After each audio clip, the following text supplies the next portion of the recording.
Bonne année! Il n'est jamais trop tard pour souhaiter une bonne année 2023, voilà, comme c'est la première vidéo de cette année.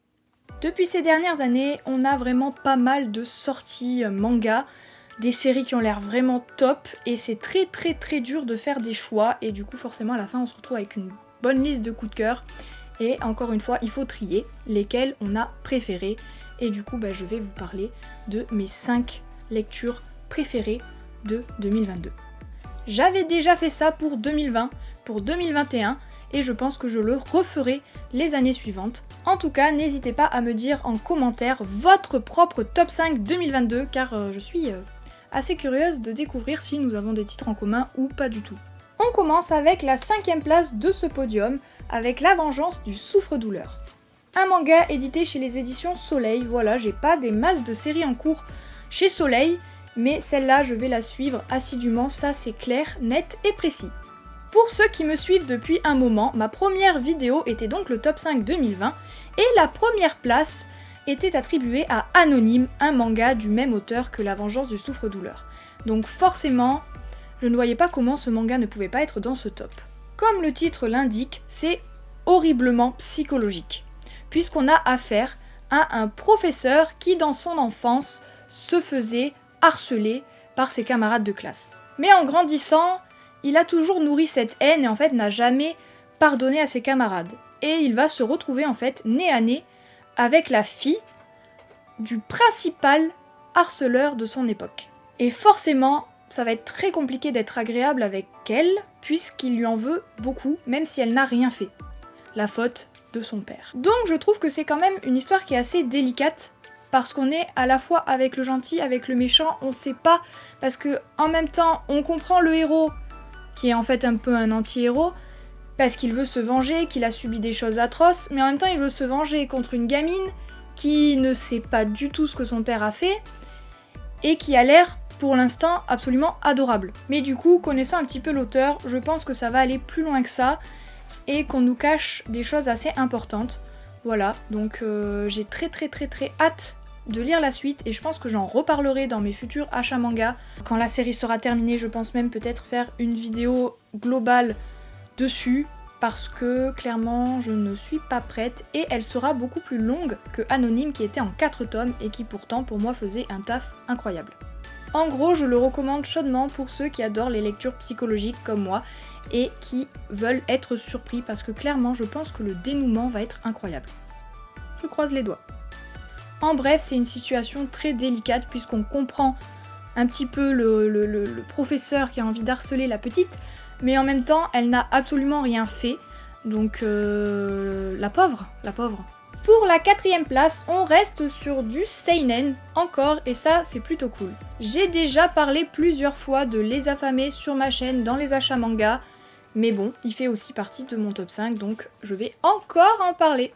Un récit de zombies qui est pour moi très original et qui a su détourner pas mal de codes et a rendu l'histoire intéressante.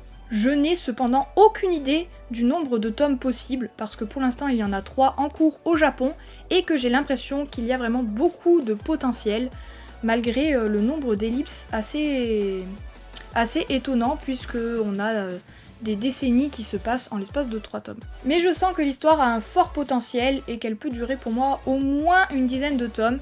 J'ai lu les 3 tomes parus et pour moi ils sont excellents. Notre protagoniste n'est pas un humain mais bien un zombie. Seulement, il a gardé ses facultés intellectuelles et son humanité. Mais le seul problème, c'est qu'il a faim, et forcément de chair humaine. Cette faim lui monte tellement à la tête qu'il monte un plan sur des décennies. Le but, créer une sorte d'élevage humain pour en manger les progénitures. Pour cela, il faut qu'il trouve une femme et un homme et qu'il les fasse s'accoupler pour lancer la machine.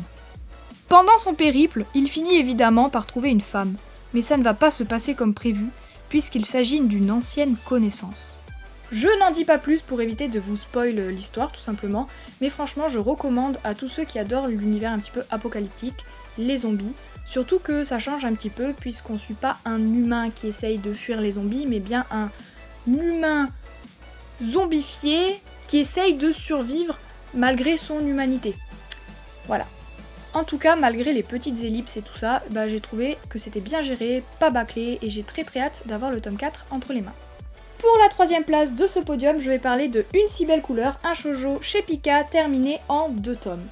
Et pourtant, vu comme ça avait pas l'air de casser 3 pattes à un canard. Ce shoujo est pourtant sorti au début de l'année, et je comptais bien me le prendre puisque c'est la même auteure que Mon colloque d'enfer que j'avais aussi beaucoup aimé, même si je comprends pas forcément vraiment la hype autour.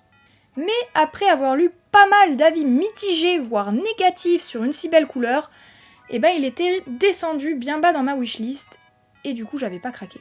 Seulement, pour cette fin d'année 2022, j'ai trouvé les 2 premiers tomes, enfin les 2 uniques tomes en occasion, et du coup je me suis dit, quand même, elle me fait bien de l'œil, alors je craque. J'ai donc entamé ma lecture avec Loose Colors et Mima, donc c'était une très chouette lecture commune à 3, et toutes les 3 on a été très surprises parce qu'on avait vu le même nombre d'avis, et on comprend pas, parce que c'était pour moi absolument génial. On y suit une jeune fille passionnée d'art qui, d'après des rumeurs, aurait eu une relation avec son prof d'art plastique. Donc, rejetée par ses camarades de classe, elle décide de devenir transparente et d'arrêter sa passion. Seulement, un nouvel élève de classe va faire son apparition, un beau gosse blond qui n'a pas peur de dire ce qu'il pense. Il va donc forcément s'intéresser à la seule fille qui ne le calcule pas. Et oui, on reste dans un shoujo classique, tout de même. Et va finir par se rapprocher d'elle. S'ensuit une jolie relation entre les 2 personnages, mature et émouvante. Malgré le scénario qui a tout l'air d'un shoujo ultra classique, je peux vous assurer qu'il mérite sa place dans ce top.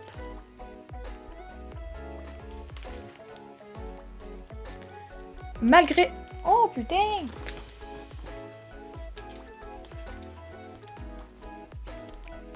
Malgré ce scénario qui a tout l'air d'un shoujo très classique, franchement, c'est un gros coup de cœur. Les dessins sont absolument sublimes, et comme j'adore les récits teintés de drame, de tristesse, je peux vous dire que j'ai été comblée pour un format court en 2 tomes. Donc encore une fois, je risque de me faire des ennemis, mais j'ai préféré Une si belle couleur de très loin à Mon colloque d'enfer. Et pourtant, c'est une œuvre que j'avais trouvée super mignonne, que j'ai terminée, et qui, malgré son côté classique, m'a fait passer de bons moments. Team Rio, voilà, il est mieux que Matsunaga. Chut. Ici, j'ai eu tout ce que j'attendais, du début à la fin. Alors que dans Mon colloque d'enfer, malgré ses 11 tomes, la fin m'avait vraiment déçue. En bref, si vous cherchez une romance courte avec de beaux dessins et aboutie, pour moi, franchement, vous pouvez foncer, et je continue de ne pas comprendre les avis négatifs. Donc si jamais, toi là, tu l'as lu et tu n'as pas aimé, n'hésite pas à m'en parler, parce que je comprends pas. Et pareil, si vous avez aimé, ça me rassurera pour mes propres goûts et ma propre santé mentale. Et oui, j'ai un nouveau crush. Pour la 2ème place de ce podium, je n'ai pas le tome, parce qu'il est chez mes parents, donc je suis un petit peu triste. Mais on va faire comme si j'étais forte en magie. Voilà! Donc il s'agit de Make Up With Mud de chez Meian Edition, donc un super shoujo. Franchement, pour un premier shoujo, je crois que c'est sorti en même temps que The One, que je n'ai pas encore lu mais qui est dans ma palle, ils ont géré. J'attendais trop que Meian sorte un shoujo pour voir ce que ça allait donner, je suis agréablement surprise, car c'est vraiment tout ce que j'aime, encore une fois, du drame, des beaux dessins, et des personnages attachants. Et détestables, voilà. Un manga psychologique autour du maquillage, franchement je trouve le thème abordé super original. J'avais encore jamais lu d'œuvre autour du maquillage. Notre héroïne travaille dans un milieu où se maquiller est monnaie courante. Seulement, elle reste très nature. On pourrait se dire que c'est bien, qu'elle fait ce qu'elle veut, mais on se rend vite compte qu'elle aimerait se maquiller comme ses collègues, mais que son petit ami a une très forte emprise sur elle, et l'en empêche. On est clairement dans une relation toxique, même de maltraitance psychologique. J'ai trouvé un nouveau personnage à détester. Son copain est odieux et j'ai tellement hâte qu'elle le quitte comme une vieille chaussette. Mais on n'a pas que de la méchanceté dans ce manga, on peut facilement se rattacher à un autre personnage, une boule de bienveillance. Un homme plein de fraîcheur et de confiance en lui. Il adore s'habiller de manière très féminine et d'ailleurs ça lui va magnifiquement bien. Il est trop canon. Il va vite comprendre que Miku, donc la protagoniste, a besoin d'aide et d'un ami. Sauf que son tortionnaire de copain, il va voir qu'elle voit un autre homme, même s'il s'agit clairement d'une amitié, et ça va pas lui plaire du tout. Enfin, vous voyez le truc, c'est pile le genre de récit dramatique que j'adore. Avec des dessins aussi beaux et des sujets actuels traités comme ça, pour moi, c'était une évidence qu'il se retrouve dans ce top, et carrément à la place numéro 2. Dès février, je lis le tome 2 et j'ai hâte. Et pour terminer, le plus gros coup de cœur de cette année 2022 n'est autre que Love Mix-Up. Pour changer des lectures dramatiques que j'adore, alors là c'est de la rigolade, des quiproquos, de la fraîcheur et encore de la rigolade. Un synopsis tout con qui repose sur un énorme quiproquo. On a notre héros qui est amoureux d'une fille de sa classe. Un jour, elle va malencontreusement faire tomber sa gomme proche du bureau de notre protagoniste. Seulement, c'est son voisin de devant qui va la ramasser, et il y est écrit son prénom, Ida. C'est ici que le malentendu commence, puisque Ida est donc persuadée que notre héros est amoureux de lui, surtout qu'il ne va pas le contredire, puisqu'il veut protéger le secret de la fille qu'il aime.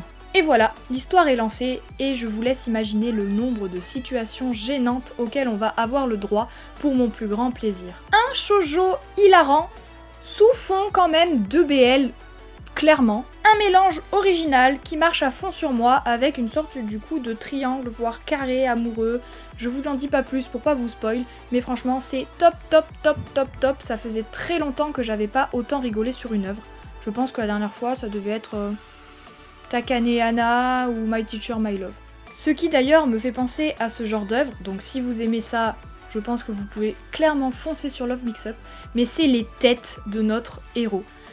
Oh là là. Les mêmes têtes que Takane et Hana par exemple, ou de l'héroïne de My Teacher My Love, ou de No Longer Heroine pour ceux qui connaissent. Vraiment ce genre de tête avec des yeux qui partent partout, effrayés, en mode singe, vraiment. Et pour une fois, c'est dans un shoujo, mais avec un personnage principal masculin, ce qui, encore une fois, est pour moi très original. Après, dans le fond de la chose, c'est quand même classique, c'est-à-dire il y a de la romance, des dessins avec des paillettes, ça se passe à l'école, tout ça, mais pour moi ça marche. Et franchement, c'est ma série préférée de 2022, voilà, il n'y a pas d'autre choix. Elle était obligée d'être en top 1, je lui mets un bon 19 sur 20. Et j'ai déjà lu le tome 2, voilà, donc un avis un peu plus poussé. Et le 3, il est déjà dans ma palle et il attend plus qu'à être lu, donc je recommande Love Mix-Up. Voilà, je pense que ça s'est senti, mais j'aime beaucoup trop cette série. Et honnêtement, lisez le tome 1. Voilà, vous avez rien à perdre et vous allez arriver à la fin du tome 1, vous allez avoir le cerveau retourné, vous allez vous dire « Mais qu'est-ce qui s'est passé? Mais pourquoi ?» Enfin voilà, j'aime beaucoup quand les fins de tome 1 sont comme ça. Enfin voilà, cette vidéo est terminée. Bon, il manque Make Up With Mud, du coup je suis un peu triste. Mais voilà. Un top se constituant de 2 seinen et de 3 shoujo. Voilà, en même temps le shoujo est mon genre préféré et le seinen le deuxième. Donc c'est un petit peu représentatif de mes goûts. En tout cas, j'espère vous avoir fait découvrir au moins un titre. N'hésitez pas à me le dire en commentaire, ou si on a des titres communs, ou même si on n'a pas du tout les mêmes goûts. Je trouve toujours intéressant de voir un petit peu les goûts des autres. Donc n'hésitez pas à mettre un petit like, un petit abonnement, parce que ça fait toujours plaisir, et un petit commentaire. Voilà, donc je compte sur vous, et je vous souhaite encore une très bonne année 2023, et on se revoit pour des prochaines vidéos. Bisous tout le monde! Des bisous! GG. Oh non, il a parlé. Non! Je vais dire normal. Oh, c'est horrible.